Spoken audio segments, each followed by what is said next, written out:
Your daughter, my wife, or someone driving through a roadblock with all of these local officials, the army and everybody out there, I think it's just going to scare people to death. I think our local and state officials have the staff when needed to check seat belts, to do a seatbelt check without the army getting involved. And I just don't think it's a good idea. Well, obviously, sir, I don't know if you've heard, but yes, it still violates posse comitatus. They haven't completely removed that 1878 law. We know in Mexico and communist China, they have troops on the streets. This is a sign of a banana republic, of a third world police state. So that we don't want that. But the larger issue here is that they've announced Homeland Security wants to put 20,000 regular Army troops to patrol America. The Naval War College, the Army War College has said their new job will be engaging us, combat with the American people to stop an insurrection against the banks. So, A, are you aware of that? B, can you tell us specifically what units, how why the Army was going to be out running checkpoints? Well, I got this news late on Friday, and when I got the news, I immediately jumped on it to try to call some local authorities that I knew first to see what was going on. And when I made the call, I found out at that point in time that the governor had already made the decision to cancel this, and which I was very proud of that. But I am not aware of Homeland Security doing this. I did hear that they would be involved in this roadblock issue on last Friday. So that's part of the preparation. Guardsmen to conduct urban training at Arcadia in April. This is going on scaled back now. It says in this article, going door to door asking if they can search homes looking for weapons. And they practice raiding the local gun shop. And this is for domestic operations. Lieutenant Colonel, I really appreciate you coming on such short notice, sir. My pleasure. Thanks for the invitation. You bet. I saw this article out of the Daily Times Herald in Carroll, Iowa. Have you seen that? I sure have.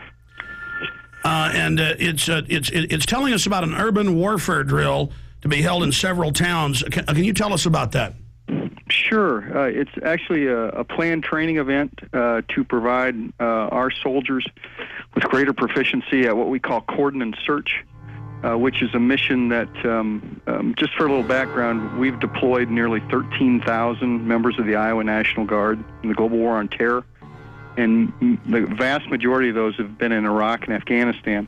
And one of the missions that they perform in Iraq and Afghanistan on multiple occasions is cordon and search, where basically you are trying to get to an area, cordon it off to make sure everything's safe, and then actually search for caches of weapons or other kinds of contraband which could harm American forces and other like Fallujah, what we saw in Correct. Fallujah.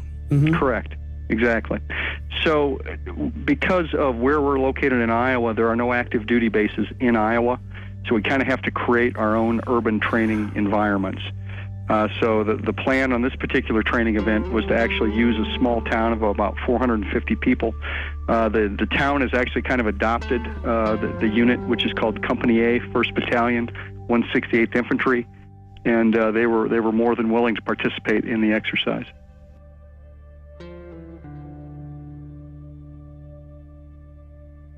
Going through this article, I mean, explaining exactly what they're going to do door to door with the houses, what the checkpoints are going to be simulating. Sure. When you're talking about cordon and search operations, you've got several different rings of security that you've got to provide in a particular area. And then it's important that people are treated respectfully as you go house to house, as you're looking for certain items, particularly in our experience in Afghanistan and Iraq, looking for weapon caches, whether those have AK-47s, RPGs, rocket propelled grenades, that is, any kind of ammunition or any kind of improvised explosive devices, et cetera, et cetera. And our job when we go on a cordon search is to locate those kinds of items. And then there might also be persons of interest that we're interested in that coalition forces want to talk to or apprehend. Well, let's just boil it down to this. I have video of Army and Marines with role players screaming, "I'm an American, please don't put me in the camp," and the military training to confiscate their firearms. I mean, certainly you've heard the Army Times and the new directive from Secretary of Defense Robert Gates that they will use the National Guard under federal control for civil insurrection. Are you saying you're not aware of that? No, I'm certainly aware of that, absolutely. But I think you have to look at the role of the National Guard historically. Is that historically we are used in states for disasters overwhelmingly. And our job is to, number one, be ready for our mission federally, which is to go to war. And number two is to help our fellow citizens here in the United States of America. The Kentucky National Guard was part of the massive security force required for this weekend's Kentucky Derby. Officials say that 360 Guard members were on hand at Churchill Downs to help support law enforcement efforts for the first leg of horse racing's Triple Crown. Now, the troops took care of crowd and traffic control, provided 3 choppers and crews for aviation support. Officials at the track said that more than 150,000 fans turned out for the race. Police only had to make 44 arrests. Did you notice that little report at the end? Oh, the troops are at the Kentucky Derby, running out on the field, stopping people that jumped on the field, as is the tradition for over 100 years. And every year before that, for the last 5 or 6 years, and the years after that, I watched the Kentucky Derby last weekend. And my parents come over, we cook hamburgers and watch it. We like horses, we don't bet. But it is an interesting spectacle. And an American tradition. And, you know, we're evil Americans, so we like it. And they had troops just lining everywhere. And when they have the NFL draft, they go, and here come the troops. It's all about getting you used to just military everywhere. And it's everywhere you go, every show, radio shows, grocery stores. I went to the YMCA this weekend, and it's just all these big posters up about the troops, the troops. You know, what's going on in YMCA news? And all 3 panels were the troops, the troops, the troops. Not to actually support the troops, but so the system can say, give your rights up, the troops want it, the troops are going to have a checkpoint for your DWI. Hey, you're not against the troops, are you? So the system can sell the takeover of America and attach it to patriotism when the globalists could care less about the troops. Just amazing. Another clip here is the troops confiscating guns in Katrina, going into the high and dry areas, breaking into the nice houses, putting people in handcuffs, blowing off the doors of their safes, and taking their firearms. All the guns will be taken. No one will be allowed to be armed. And the troops passed with flying colors. They confiscated the guns under FBI command. So in case any of you are in denial about this, here is that report. And then we have the first time the Army got called into New Orleans, going to the high and dry areas with the police and FBI. All the weapons will be taken. No one will be allowed to be armed. And then putting people in handcuffs that had guns, taking their guns. Today in New Orleans, they got a lot tougher on the holdouts. Police department, everyone home! Not only the flooded areas, but New Orleans' driest and wealthiest neighborhoods, too. Police department! The police and National Guard going street by street, house to house. We need to make sure, too, that whenever we knock on doors, people refuse to leave. We need to make note, call it in. They say there are no orders to use force, just strong persuasion, sometimes entering open houses with guns drawn, and instructions to disarm anyone inside. You say guns will be taken? No one will be able to be armed. We will take all weapons. That happened today in this wealthy neighborhood where homeowners had armed themselves to protect their mansions. Residents were handcuffed on the ground. In the end, police took their weapons but let them stay in their homes. They were a little bit threatened because our weapons were bigger than their weapons. For many of the police and guard troops, it is an uncomfortable job to do this in an American city. This guard unit occupied a church, using it as a base camp. They had to leave a note because they could not get hold of the pastor to get permission. It is surreal. Yeah, you never expect to do this in your own country. Brigade Homeland Tour starts October 1st.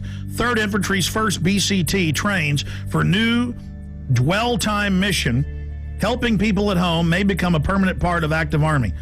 And then you read this, the Washington Post reported it, everybody else did. It says, for riot control and civil unrest during a collapse of society. Then the Army War College came out a month later and said, yes, we're preparing to engage the American people. So there's that going on. So they have to have troops to take you to the FEMA camps. Washington Post, 20,000 more U.S. troops to be deployed for domestic security. They then expanded and said it won't be 4,000 troops, it'll be 20,000. Now they're saying, oh, it'll be 40,000 regular Army troops. The very troops that were in Baghdad doing gun confiscation, the very best troops they've got.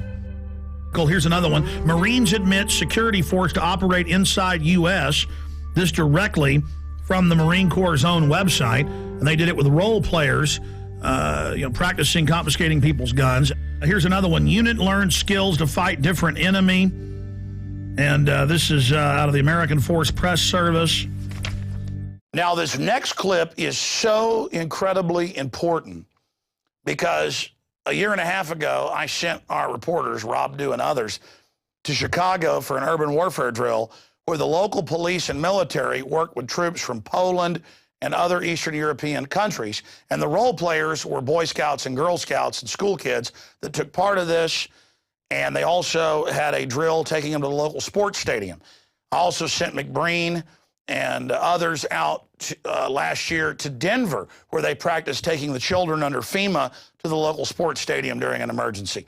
So the system is training you to live under a martial law. And now in Chicago, for the NATO summit, all over the city, they're going to have naked body scanners and are saying, you have no Fourth Amendment, we're going to grope you on street corners. Again, they use all these special events. Now when there's a parade, they say they're going to grope people. Or when you try to go to a high school football game or high school proms, they have TSA groping or TSA trained people. As if, well, the TSA are here, they're allowed to wave a wand. I mean, they don't even pass a background check. That's why they're holy. So they're allowed to do all this to you. I mean, look at all their pedophilia and other crimes. I mean, they're God. They get to suspend the Bill of Rights. That's what's happening here. So here we have a clip of the troops training to pacify the American people, foreign troops. Here it is.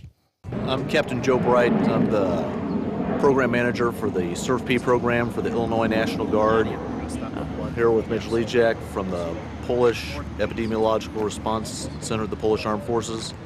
We're here participating in a Homeland Security exercise. We'll be working on military support to civil authorities as part of a terrorist scenario where they have a biological weapon. Major Lejak and the Polish Armed Forces have a partnership program with the Illinois National Guard. We do cooperative training and exercises, and it's been very beneficial to both of our services in helping us develop our capabilities.